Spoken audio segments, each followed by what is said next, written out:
Cricket বিশ্ব আজ এক বড় খবর পেল।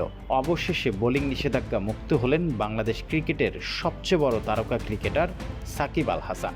ইংল্যান্ডে আইসিসি স্বীকৃত ল্যাবে সফল পরীক্ষা দিয়ে তিনি ফিরে এসেছেন তার চেনা রূপে।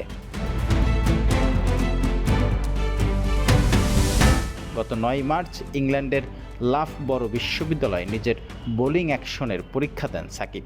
তৃতীয় চেষ্টায় পাশ করার পর ইংল্যান্ড ক্রিকেট বোর্ড তার নিষেধাজ্ঞা তুলে নেয়। বিসিবি এক বিবৃতির মাধ্যমে জানান, সাকিব তার বোলিং অ্যাকশন সংশোধন করেছেন এবং এখন বৈধভাবে প্রতিযোগিতামূলক ক্রিকেটে ফিরতে পারবেন।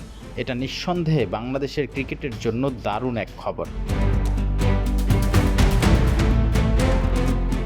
সাকিব শুধু একজন তারকা নয়, তিনি একজন ম্যাচ উইনারও। তার নিষেধাজ্ঞা মুক্ত হওয়া মানে বিশ্ব ক্রিকেটে আরও একবার তার দক্ষতার ঝলক দেখার সুযোগ।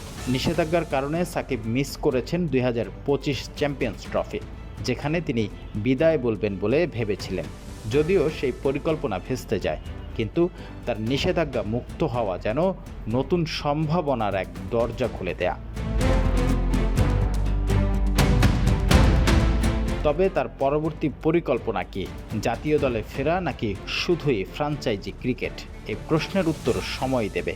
তবে একটা বিষয় নিশ্চিত, তিনি ফিরেছেন এবং বিশ্ব ক্রিকেট আবারও তার প্রতিভার সাক্ষী হতে চলেছেন।